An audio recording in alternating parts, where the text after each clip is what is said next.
Welcome to You Belong in the Room, a podcast that brings the conversations I'm privileged to have in my daily life to a wider group of women because I know more women need access to them. Today's conversation explores what's driving us beneath the surface.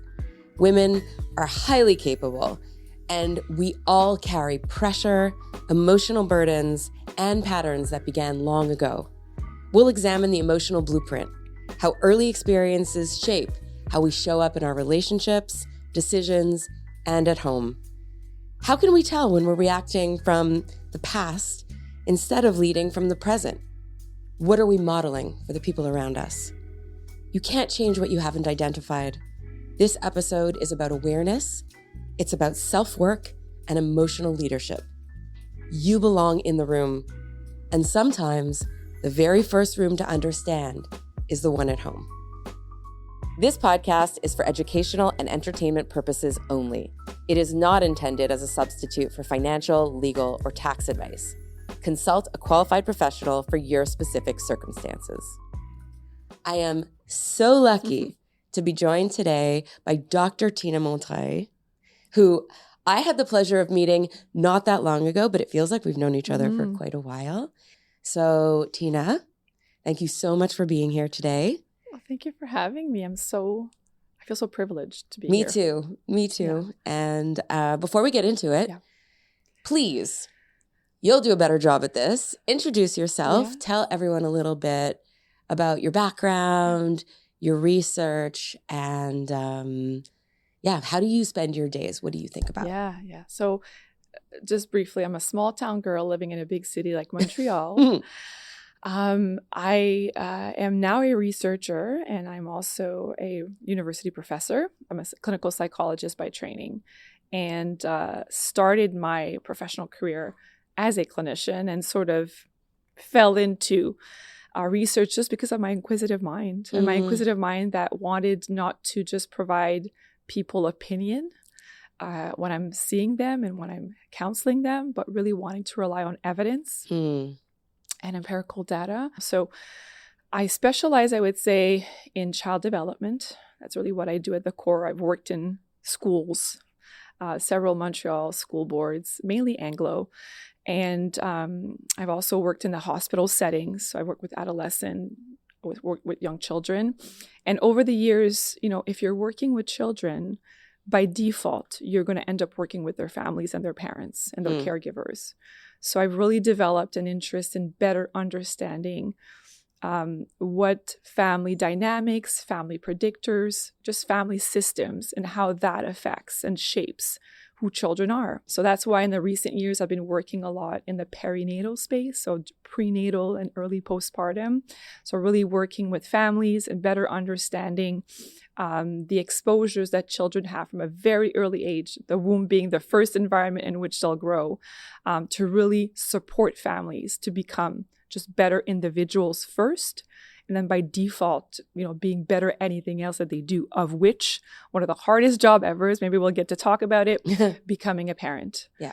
Much easier to procreate than it is to parent well. Yeah. But it starts at the base by being just healthy individuals, mind and body. For me, I want to help people. So that's where the clinician comes in, like wanting to really help people become their better self, their best self possible. They're not going to see a psychologist at a private clinic. There's a lot of reasons why some people don't seek help. There's a lot of stigma sometimes, some fear. Change is fearful. Change is scary, right? I should say it creates fear. It's scary. So therefore, perhaps hearing this podcast, they'll feel empowered, open, or have a different vision of what it is to change. Change doesn't necessarily mean that I'm a bad person. The focus can be, I want to change because I want to become just a better version of myself. Yes. So hopefully, people that hear this podcast can maybe go from a step of feeling shameful, feeling, guilt. It doesn't make us move forward. So maybe hopefully we can let go of the guilt, let go of the shame, and just say, you know what, I can do this. I love it because not only is your work so important from a substance content perspective, but I love the way you see it. Yeah. I love your angle. I mean, I love the goals that you have for what you can achieve which is helping everyone. And I think Yep. that this whole value of growth and self-improvement Mm-hmm. can be a core value for everyone. Absolutely. And kind of what you're touching on is what underlies the reasons why it might not be. Mm-hmm. And maybe we can uncover, I mean, there's so much goodness here. Yeah. I can't wait to Yeah. get into it. So let's not delay anymore. Yeah. Tell us a little bit about what is the idea of having an emotional blueprint? Yeah. How do you define that? Yeah. So we're the byproduct of many things, right? A lot of the times we react a certain way, yes, because of who we are, but we've become this way over the years. It's almost as if, we're a double-faced tape on the outside of us, and we're really collecting bits and pieces of experiences. And so the idea is that, a lot of the times we have this mindset, well, I think most of us are like, well, my parents were like that, or this is how I was brought up. So this is who I am. And so part of my answer is, yes, that is true. Yeah.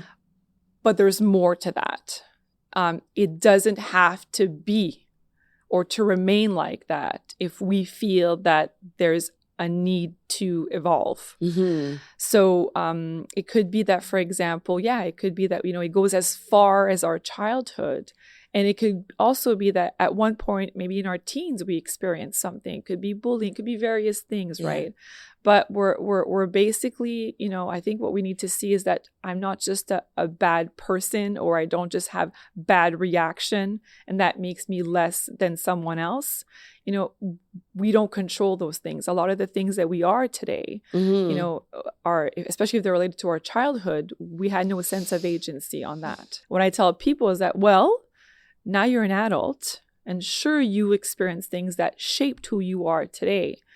But if there are things that, you realize that you no longer like, it doesn't have to remain that way. Mm-hmm. So I think we've talked about like how we can almost see this as a spring cleaning things, right? Where there's a pile to keep, sort of unsure. Maybe I can sort of repurpose this, change it somehow, and certain things that I literally want to give away. Mm-hmm. And that's true of our life. So this question of emotional blueprint, yes, it's related to our childhood and our life experiences.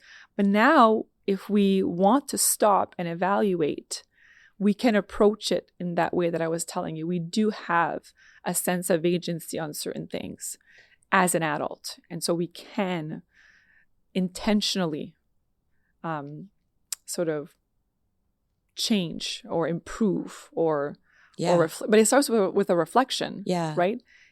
And sometimes, I mean, what I'm hearing is, we all we have our childhood. It shapes who we are. Mm-hmm. All of our experiences do.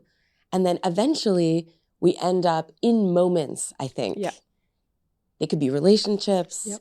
They could be career, professional moments that challenge us. Yes. And sometimes those are the most useful moments. Yes. To help uncover ourselves. Yes. You tell us it could a be bit people's more. comments, but I always say, like, most of us are so busy, and this is how life is, especially if you live in an urban area, we're busy. And oftentimes we won't really stop ourselves to just kind of really feel, just to kind of like, how am I feeling right now, right? So I always tell people, or sometimes we feel bad emotions and we're kind of repressed, and we find also we become very skilled with all sorts of behaviors to compensate with them. And I often tell people, like, let's say if it's certain patterns of abuse or consumption or these types of things, and I tell people, well, this is just your brain naturally trying with whatever means it has now to just preserve you. So we shouldn't necessarily see those behaviors as I'm a bad person. It's what your brain at that moment with the means that you had went to. We need to really allow these emotions to surface, because I always tell people, if you don't know where, like, how do you know you're lost? Unless your GPS is turned on, if you're in an area that you don't know where you're at, right? If I'm in a new city or in anywhere and I don't know where I am, how else am I going to know that I'm lost unless I have my GPS on, right? And I'll never forget the thing you told me about what we naturally are predisposed to do when we're lost versus what we should do. Yeah. Right?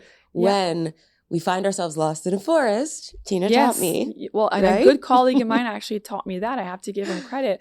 But the reality is that when we're lost, let's say if we use the analogy of our life as a forest, certainly there's part of that forest that I'm familiar with because I entered somewhere. I foresaw a path. I walked through. So there are elements of that forest that I'm familiar with, but a lot of it that I'm not. And usually our sort of visceral reaction is that if we get lost, we're going to start like frantically, right, in panic to try to find our way out. And again, that's very sort of, it's good. Like my brain is preparing me for action. Mm-hmm. But if I'm lost, I'm likely not going to be very reflective. I'm ready to fight if there's some sort of, obstacle or predator or some sort of animal that's there. Having that sort of panic mode, frantic is good because it'll probably ensure that I'm able to think swiftly to just protect myself in that moment. But if my goal is to find my way out of that forest, I need to take a step back and start looking. Yeah. Start looking at my surroundings, start maybe even using my senses, like hearing, seeing, smelling. Where am I? Was I here before? And so I often give people the analogy that your emotions is like a GPS. Mm-hmm. That's what you use to let you know that something is wrong. How do I know that the blueprint that I have is causing me issues in where I am now in my life? Yeah. And so I have to allow myself that space to feel those emotions because that's really sort of me looking, oh gosh, I'm really lost. But I have to first accept the fact, oh gosh, I'm lost. Yeah. Because if you don't accept the reality that you're lost, you're unlikely to be able to get out. It's just a different level of consciousness. Yeah. Right? Yeah. And it's the same thing. So it's kind of like not qualifying. Is it bad that I'm lost? Is it good? How is that going to help me get out? Right? Yeah. My focus should be, where do I want to go? And normalizing, just normalizing moving forward. Absolutely. Normalizing progress. Oh, but I'm so much more lost than someone else. Doesn't matter. Yeah. And that's where I talk about the blueprint as well. It also, where did you start? Yeah. Some people, they make a little bit of progress in comparison to someone that made a lot, but they have very different determinants. They start from a much lower place. So that's the thing. If your focus is on where did I start? Others have it better than me. You're never going to be able to achieve the best version of yourself because you're just looking at someone else's and you're actually using different tools. It's kind of like using, I don't know, a tablespoon and comparing with this teaspoon. They're two different measures, right? They're not the same. It's also hard to know what people are experiencing. Exactly. Because, we don't fully know. Yeah. But I think this is why, you should never just say, oh, it's just this much, or I just made this much, or here's where I am in comparison to someone else, because we don't know.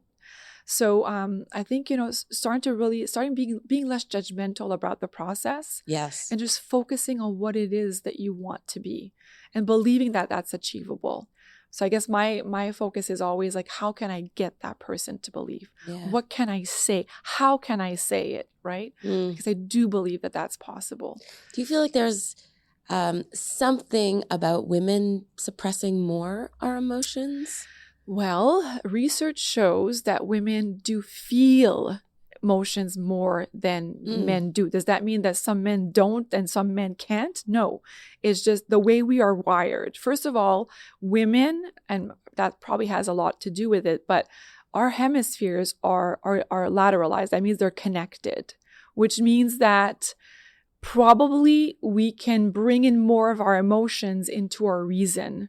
Oh, interesting. Then perhaps men have that capacity, which could explain as well why some men are like, how can you be so, I don't know, sometimes we've all been at a place with sometimes with men and saying how can you stay so calm, when this is happening, which I think again on an evolutionary basis, because, we partner, it can be a great thing that sometimes, that's how they are and that's who we are. And that's why I always go back to let's really fully embody who we are as females, as women, as individuals, because if we do that, we can really bring something complementary to others. I love your point about the usefulness of them. Absolutely. Their tools Yes.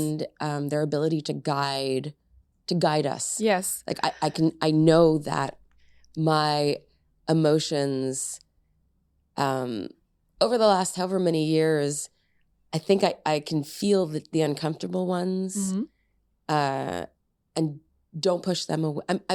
I'm not as quick to push away my uncomfortable emotions because they're so informative. Absolutely.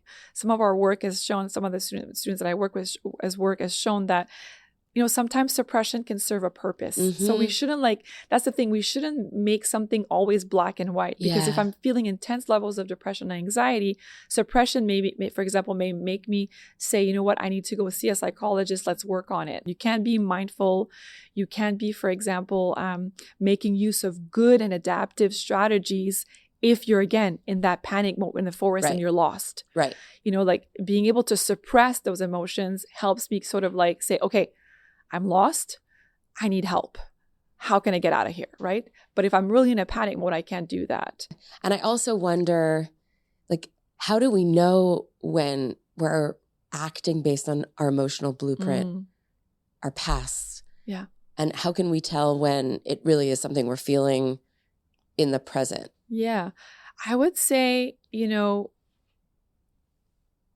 I would say when you're not okay with the outcome, right?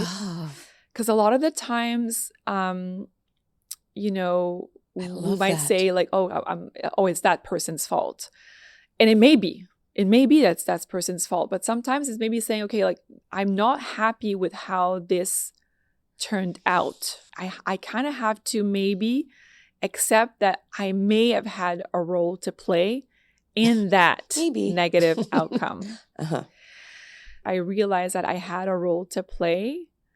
I think going back and understanding why I reacted that way, it's kind of like not putting all the blame on our childhood, but it's kind of saying, well, I reacted that way because of maybe some unresolved issues. And I think just having a perspective, it's not just me, it's many things. Yeah. Can maybe bring us more easily to a place of self-compassion. Yeah. It's more complicated or more complex than that. I feel like taking maybe this sounds cliche, but taking the blame and the shame it's not my parents' fault. Yeah, no. And it's not my fault, but we all are the product of all these experiences and tendencies, and what can we do to kind of be curious and observe them and hopefully learn. Yeah. And getting back to the question of emotions is, I think we talked about that at some point. I get some people in my office, so even people that I, not necessarily just in my office, as a therapy, but some people that I interact with, and they're like, I don't know, I just feel unfulfilled. I just feel unhappy. I'm depressed all the time, or I'm always angry. I'm always bitter with the people I love the most, my kids. When I think about it, say what my evening is going to be like when I get home, either my partner, my family, my sisters, brothers, or my kids. I envision I'm driving, I'm envisioning what my evening is going to be like. And then I get home and it's totally not what I envisioned. I ended up yelling, storming out of the kitchen, going to my room, and then the kids or my husband or my boyfriend, whatever, my sister went to bed, and I didn't even talk to him and apologize before. And that's not, how did it end up that way? I totally foresaw something different. And I always tell people well, if you're feeling so unhappy or so stressed all the time, usually, not, there's always exceptions, but I always tell people, what are your values? Because it could be that, your emotional expression is basically an indication. It's like a symptom, a physical ailment. My elbow hurts, my leg hurts. It's something deeper, right? Your emotions, or what you feel on an emotional level, the feeling that you feel let down, you feel unsatisfied, discontent.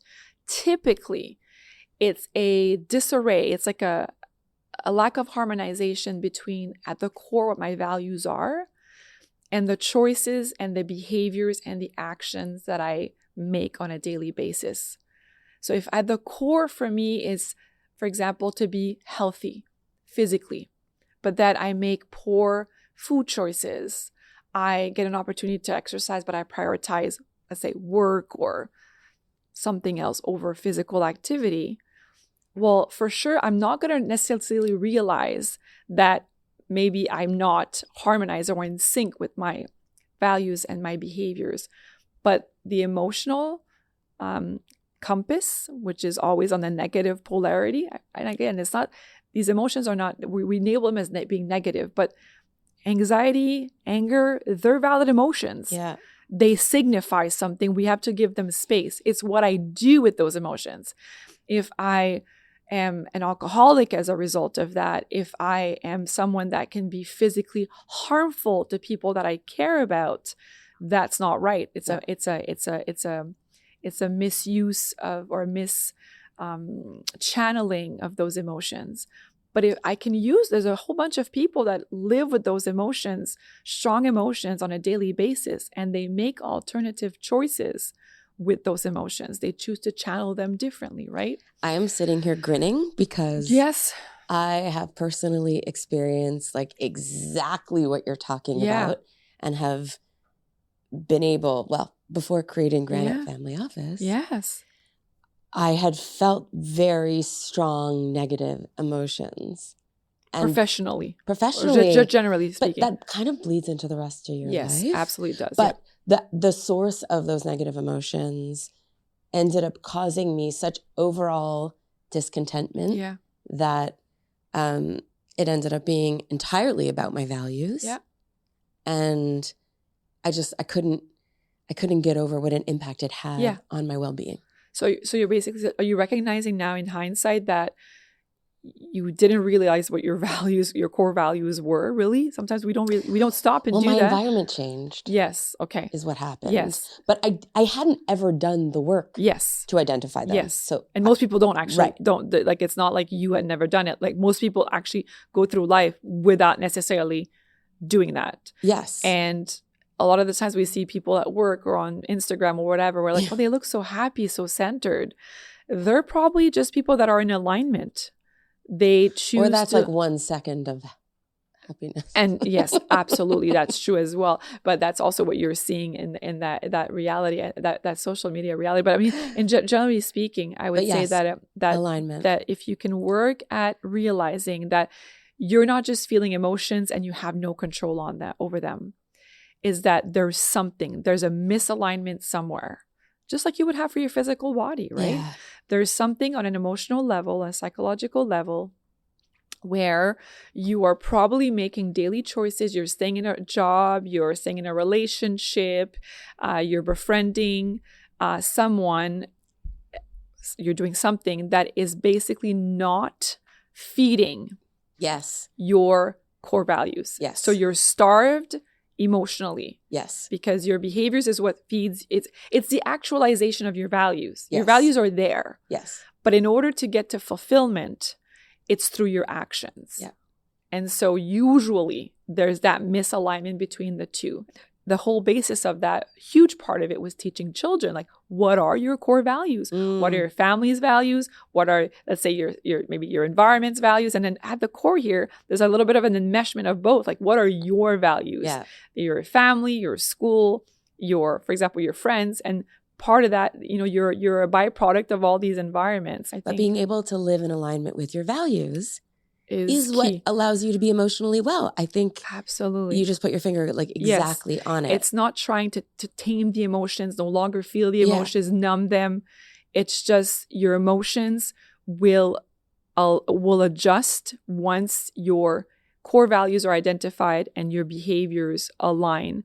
Then you'll have the sort of more healthier, adapted byproduct of that emotional health. And so does that mean that it's always going to be perfect? Absolutely not. No. Absolutely not. No. But it's just that, you're healthier. So when something emotionally happens, we all experience, it could be loss, it could be disappointment, deception, despair. Well, we're at a better place. I was giving you the analogy of the financial health, right? Yeah. Well, the emotional health, I feel works the same way. Yeah. This is what you have to diversify the means by which, you sort of build your emotional well-being, because when trouble happens, well, you've got savings, you've got something in the bank, right?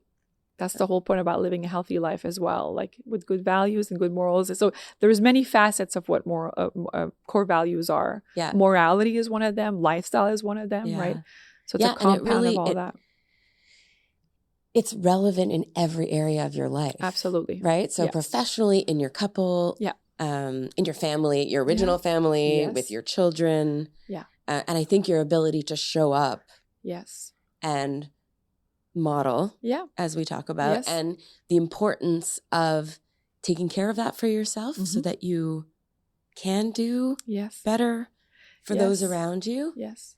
And I think doing better to those who are around you is also sort of being at a place where consciously and intentfully you're yourself. So that means that, you know, like back to the pile before, so good. You know, like our blueprint, like I tell people. So maybe there's things about your childhood, the way you were brought up, that your parents did. Now that and I think a lot of us are, you know, we don't need to become parents to be confronted with that, but certainly parenthood will confront us with those generational sort of blueprints and patterns, because then you're like, hold on one second, do I want to raise my children with the things that I was brought up with? And then also sometimes it's like, you forgot that you were like that. Then you become a parent. You're like, hold on one second. I didn't even realize that I had internalized these, you know, my parents' patterns so much. Yeah. And so I think this is where one of the pieces, sometimes we're living to please others.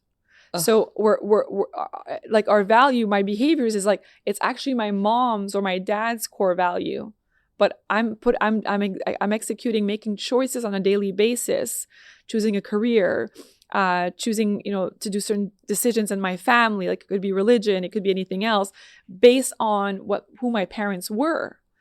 But this is not my value now. Maybe my value is a bit less rigid with regards to maybe religious beliefs or financial decisions. Like my mom's not a risk taker at all, but I feel like I want to take a bit more risk, right? Well, then it's becoming an issue. So this is why sometimes it's like doing the exercise, like, okay, now I'm realizing this is how I was brought up. This is my blueprint. Okay, this I'm going to keep. This I think is a good value, you know, like exercise, healthy living. My parents were very active. I love that. I'm going to keep that. This part about, like, for example, I don't know, it could be whatever. I'm not going to name anything, but that in my life, I don't want that. Like I know consciously I don't want to, you know, it could be, again, religious, could be financials, could be something as simple as saying like, family traditions where every Sunday we have to go eat at someone else's house. I don't want that. That's too stressful. Well, you take it out.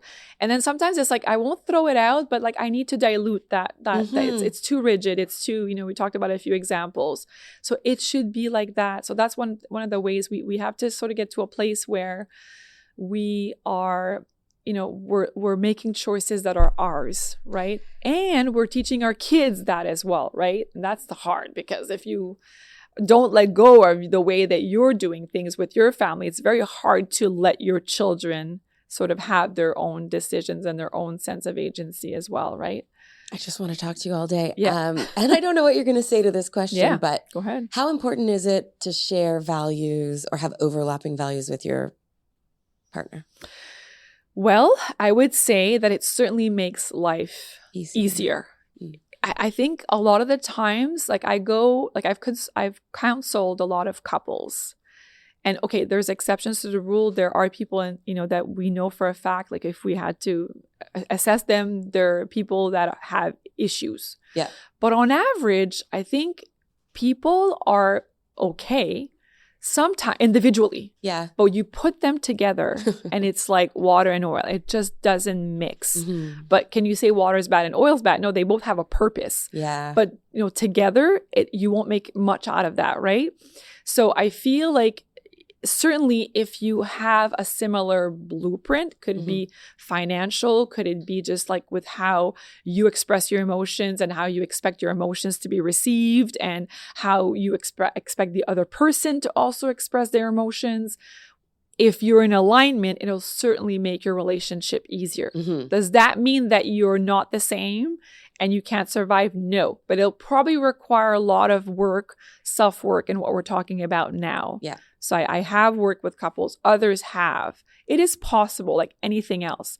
But certainly, yes, knowing oneself, I think there's a cliche about like love yourself first before you fall in love with someone else. Yeah. I think where that stems from is just, if you know yourself well, then I think, and one of the things in the relationship, a lot of the times, like it's assumed, like I'm not going to name gender, but like one will assume that the other should know that I wanted him or her to say that. Yeah. Right.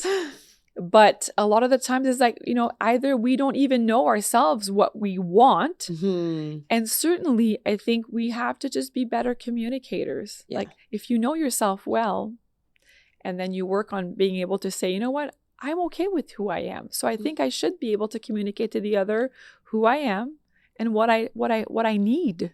Right.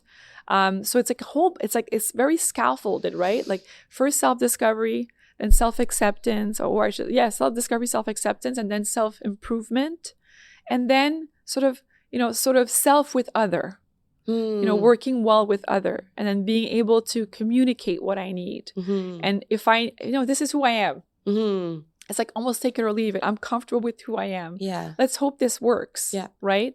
But this is what I need. I do find though I could speak for myself, but I think we sometimes meet our partners early in the process of knowing ourselves. Yes, right? You're right. And I know in my own experience, my husband wanted me to improve in ways that in the end I was like, I want myself to improve in those same ways, which is what's awesome, I think, about a partner who pushes you to also be a better person. Yes, that's what I mean. Like you can work it out together as well. Ideally, if we can raise our kids to discover themselves and who they are and give them opportunities early. Well, once they meet their partner, they can maybe have less issues, meeting the right person. Yeah. But certainly, I think, you're bringing up an important point. Like most of us don't learn this from an early age. And so is there a room to learn this once you're already coupled? Absolutely. Yeah.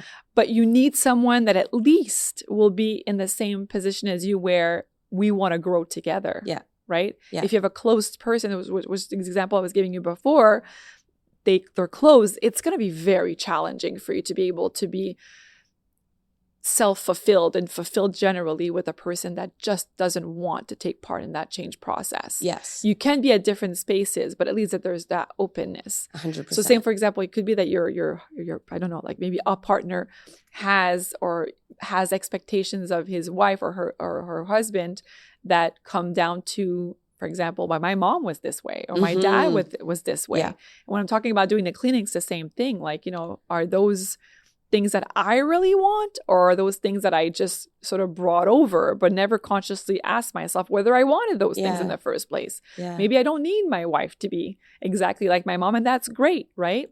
But I also think, no, your whole point about knowing what you want and then being able to communicate it well, it sounds so simple, but I think it's so much more complex. Like because also what you want could evolve. Yeah. Of course, and on a day-to-day basis. Oh, yeah, absolutely. And then having the skills, communication skills, we don't learn them anywhere. No, and this is also the fear of all those digital devices as well, right? Because they can be an asset, they can help us, but they can also get in the way of just the dialogue that we're doing now. This is also one of the reasons why as well, like I love this aspect, this talking, this communicating, right? We can't lose this. No. But it's also making me think about something that I had before in my mind. I think it's the intuition. And that's one of the things, like I really love everything technology that we have now, but the part, like the clinician in me is concerned about that the fear that we lose our intuition. You need to rely a little bit on your gut. Like, what do I feel? Like, and it's really just like, it's not something that's, sort of esoteric. It's just like, what am I feeling? What like thinking about what I'm thinking, that's valuable. That's really valuable. Ooh. And I think nowadays when I see like the youth and most of us, even adults, like rely so much on technology to help us sort of like figure things out. But all the time, the fear is that we lose that capacity to be intuitive. Yeah. Because if I'm doing I was talking about self-discovery, self-reflection, that relies on my internal dialogue, me stopping, thinking, making connections, allowing myself that space. Make sure that we value this human intuition and that we try to nurture it in everything that we do on a daily basis, because it's a foundation, I think, of mental health. Yeah. I also think we need to work against the tendencies to fill the dead space. Yes. It's silence. So easy. Yes. Like sit Yes. be with. Absolutely. Yeah. Sometimes it's just thinking, it's just stopping and reflecting about yesterday, or reflecting about like how I started my day versus how I ended it. You know, I was saying before, like, okay, so where did it sidetrack? Like, was there something in my day that just changed my affect? I started my day well. I got my coffee in the car. Oh, it's that guy that, it could be that person that cut me off, you know, like, but like, what is it? What is it that what was the trigger? You know, how did I deal with it? You know, you know, like, what can I do differently next time? Yeah. Let me try. And instead of saying I was such an idiot for not doing that, like, okay, no, this was in the moment. This is where I went. What can I try to do differently next time? Almost seeing it as an iterative process. Yeah.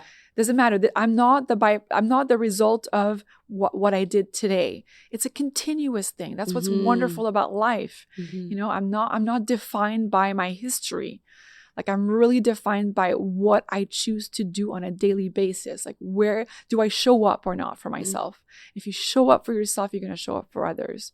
So I think that's what I really want to encourage people. It sounds easier, like you said, than done, but it's a process, and we have to accept the small.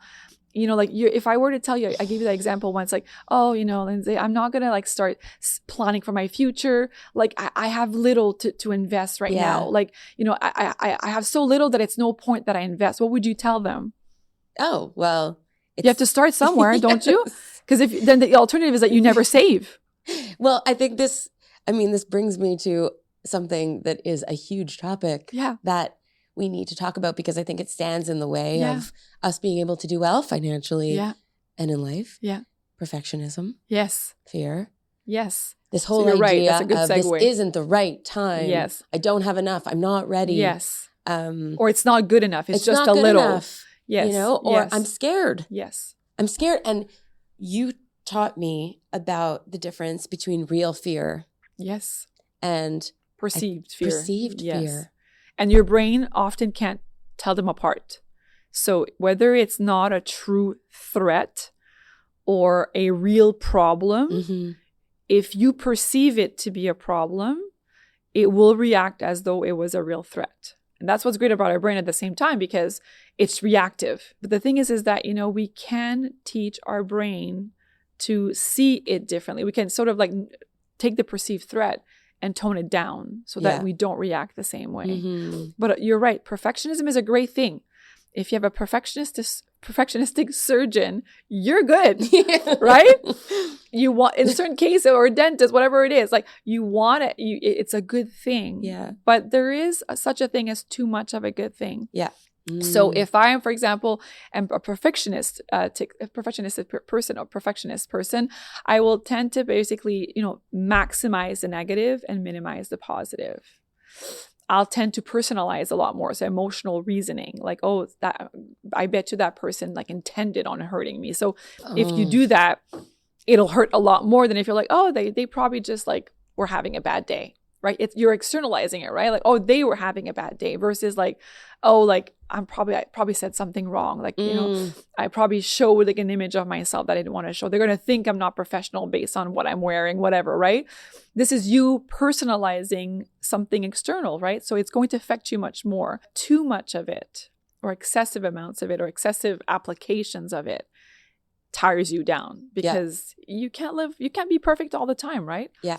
It makes me think of two books. Oh, yes. That I've read. Yes. One a while ago, which was The Gifts of Imperfection. Yes. By Brene Brown. And I think that was like a bit of an unlocking for me, having been someone who has always kind of pushed against perfectionistic tendencies. And then more recently I read The Perfectionist's Guide to Losing Control, which I loved because it made me, or it helped me see perfectionism when it's adaptive. Yes. As super powerful. Yes. And then there's the maladaptive versions, which, I mean, it's a spectrum. Oh, and yeah, I'm sure absolutely. anyone it's a continuum. works in that continuum has experienced aspects of both. You try to stay in the adaptive as much as possible, but where the power can become control. Yeah. And I love hearing you talk about control and where control is useful. Yeah. But then where it can become problematic. Yeah. Like control, having that power Yeah. to achieve, to be out in the world, just like harnessing this superpower, which I think perfectionism can be. It really drives you. Yeah. I think we both have it. Yes, we do. But I think it goes back to that, very basic thing, the circle of control, right? What I have that's in my power, what I control. I can control my emotions, my thoughts, my reaction. Like someone says, "Oh, I just yelled.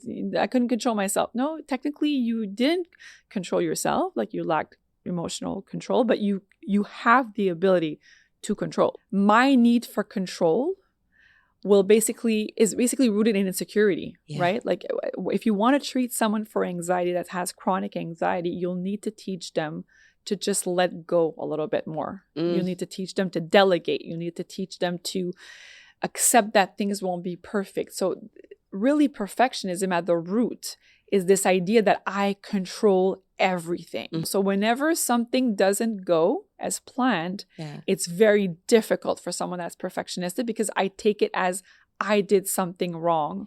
When in reality, there's a lot of things that are outside of our control. So, I think it's okay to strive to always do your best. But sometimes, even when you did your best, it doesn't amount to what you were expecting. And this is when perceiving the situation differently. A lot of the times it's just externalizing. Like it could be like I tell my kids, like, you studied really well. You studied the material, but maybe, it looks like the teacher used material that was outside of what was given for you to study. Or maybe sometimes it's like, yeah, you didn't study enough. Like sometimes it is our fault, right? And that's really, really difficult. But I think, one of the ways the danger is that, perfectionistic individuals who become perfectionistic parents, can then obviously in their tendencies, there's an aspect that's genetic, but a lot of it is modeled, right? I didn't realize that the way I was treating myself was actually also very formative for my children. So I came to realize I was cool with them a lot of the times, but I was really hard on myself, and I would sort of, I guess, model that, like say, oh my gosh, I can't believe I just got this, or like, oh, I'm so not good, I'm gonna have to try again. And so them seeing me treat myself that way sort of became, if mom does that, I admire her, so I guess I should do that too. So vicariously by observing myself. And so I came to realize that I also have to be careful about how I treat myself.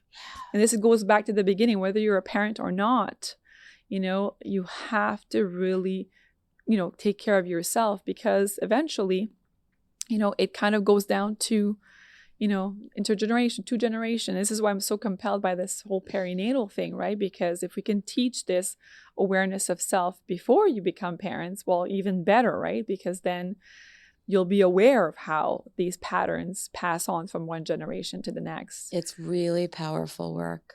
And self-compassion, I mean, years ago, I read an article about self-compassion, which made me realize that it's not about being soft. It's actually self-compassion unlocks the ability to grow. Absolutely. Like it's about potential. Yeah, absolutely. Most perfectionist person will view a lot of the time self-compassion as a potential for mediocrity or mediocrity, like, d'être médiocre, like that not being good enough. It's like kind of like, it's like a step ladder. It's like an excuse for... Yeah, exactly. It's like, but as you just perfectly said, like it's the antidote to shame, to guilt. It's what makes us go from being, again, like our feet, sort of fused in concrete to like moving forward, right? It's the essence of resilience, really. To be resilient is to be self-compassionate. Fear, avoidance. I mean, we've talked about these before. They're such key obstacles, I think, in allowing us to address important things in our lives, knowing ourselves, and just unlocking this ability to grow and do better. Could you... I mean, avoidance. Avoidance is a really big one. It's the go-to when we're anxious. Yeah. And when we're confronted. I mean, financially, fear. Sometimes people do have things to fear. Yes. when it comes to their finances, Yes. right? And sometimes this fear is artificial, like you say, Yep. right? But leads to avoidance. Yeah. What would you say to women, or really anyone, Yep. to allow people to help people do better Yeah. in this area? Well, I think again, like we avoid usually because it's a self-defense. So I'm feeling threatened. Mm-hmm. And threatened could be like, I feel like I'm a bad person. So guilt, shame. I feel like I'm less good than other people. We're falling into the same theme that we've talked about leading up to this, right? So avoidance is just that. I can't cope with that. Yeah. It's too much. Yeah. And I just retreat. I just avoid. We avoid what we fear. Right. And so the alternative to that is it's very simple. It's hard, but it's simple. Is like instead of avoiding, you just have to stay there. You just have to face it. And sometimes it's facing that you've made a lot of mistakes. You know, like avoidance will be like, no, I'm fine. You know, like financially, I'm fine. But at one point you just have to say, wow, I've really been really bad with my money, or I've really made some poor choices. Cue self-compassion. Yes, absolutely. So they kind of go hand in hand, right? Yeah. So this is when, you know, you can't really improve something if there's not the recognition that it requires improvement, right? So, and usually because you don't want to come to terms with it, you avoid. Mm-hmm. So one of the best ways, I think, you know, you asked me, how do you help people? I think a lot of the times, like, you know, if you put two perfectionists individual together, there's going to be a lot of blame, right? And that's the thing. We self-blame, but we tend to also blame others. That's the thing. Like, it just hurts so much to blame ourselves that we can't sort of go from a place of self-compassion. What's the next best thing? I want to avoid feeling distressed. I'm going to blame others. Mm-hmm. It's usually de facto, right? Yeah. So this is why I think, you know, by just also relying on self-compassion, I'm probably going to be a more pleasant individual, because I'm going to probably blame others less.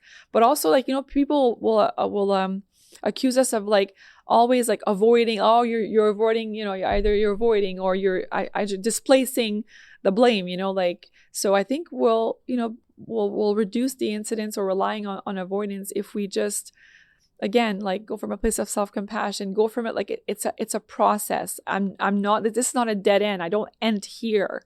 Yeah. You know, maybe like, yes, maybe I have to come to face the music and say, yes, this side of me is not how I want to be. Yeah. But it's not the end. Like, it's just the beginning of who I want to become. I think it's a process. I mean, like, it's such a process. It never ends, actually. If you don't want it to. Right. Right. It ends when, if, you know, but then there's like a new awareness of something else that I could improve. And I mean, I think once you get into it, it becomes fun and just something that you can, like, because there's no end to the potential. Like, there's no.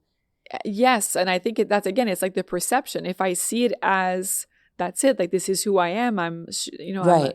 There's nothing, I'll never be able to change. That's a very like threatening thought, right? Mm-hmm. So of course I'm going to avoid. Of course I'm going to, you know, some people avoid, some people backlash, some people get angry, some people blame others. I was saying before, there's many different ways that we cope with feeling like we're not where we want to be, or maybe we're so I think the first place is like, of course, seeing it as a process. Is it easy? No, but like, I mean, like, if you've engaged on a health, I don't know, for whatever reason, we have a friend that, you know, right now got some news that he needs to really change his eating habits and his exercise habits, because it's a health scare. Like, that person needs to, and all of a sudden that person is doing that, right? Mm-hmm. So and now is realizing that I could have done that all these years before the scare, but the scare is what wakes me up, right? So I think we can sort of tell ourselves today, like, I don't need a major life change. Major life crises, we can use them. Certainly for many people, these have been like, you know, a springboard for something else. But we could also, you know, if we want to, and we're at the right place, see any life events as being, you know, I'm not going to wait till there's a major life event to do that. Yeah. I'm going to do it now. But again, it really, and that's why gratitude also plays in that as well. Like, whatever little step I do, they kind of go hand in hand. Gratitude, self-compassion. Okay, great. I make a step forward. Gratitude. Wow, I made a step forward. Yeah. The perfectionism, it's just a little step. It's okay. I'm very grateful for what I did. Yeah. Next step. You know, that's why they kind of go hand in hand. And that's what makes me move. And we're very sort of like critical with ourselves, pointing out what we need to change. But then once we do an improvement, we minimize it. So we don't celebrate it. Celebrate, like treat yourself, like, go do something that's fun, that's kind for you. Do like reward yourself, right? And oftentimes we wait for the world to do that for us. I tell people like, it wouldn't be great, but the reality is that we're not always going to have our cheerleaders, and maybe they should, but they're not. But then you're there, you showed up. So you be your own cheerleader, you encourage yourself, you treat yourself to something nice. You are always there. Wherever you'll be, you go, you'll be. So you can always count on yourself. Yeah. I love that. So, I mean, you just gave so many, I think, really important pieces of advice. And is there anything else when we want to leave women with, one thing to think differently about in their lives? I mean, a lot of that, I think, is gratitude, self-compassion. Yeah. And showing up for ourselves. And yes. And I think, the reality is that if we show up for yourself, if you're a woman that is in a good place, you're going to be able to elevate others. Remember, we talked about that as well. Like, I think a lot of the times, because women, we have to fight for a lot of the times for like certain spots or certain places that maybe, we tend to be outnumbered. When we get there, we're so in fear of what we've achieved, that, for example, sometimes maybe we're not as prone to elevate others as a result of this. So I think if we can just really work on ourselves, we're comfortable, we're where we're at. Maybe we're above, maybe we're below someone else, but we're exactly where we're supposed to be. I think we're going to be at a place where we can leverage all those qualities, not feel threatened by what we don't have, sort of be able to work with other women that are also strong women, and then benefit from their entourage, from their skill set, and really just become people that are just happier as a result, right? Yeah. Women that are strong. So I wish I could tell women, you're stronger than you know. Ugh. And I think just work towards getting to a place where you discover for yourself just how amazing you are. Give yourself a chance. That's what I would leave them with. Thank you for listening to You Belong in the Room, a podcast from Powership. If you enjoyed what you heard today, found it resonated, feel free to share it with someone you care about, and you can follow the show so you don't miss new episodes. You can listen to it anywhere you listen to your podcasts. And to learn more about Powership, feel free to check out the website, powershipcollective.com. There you can find out more about the Women's Powership Symposium as well, and follow us on Instagram at Powership Collective.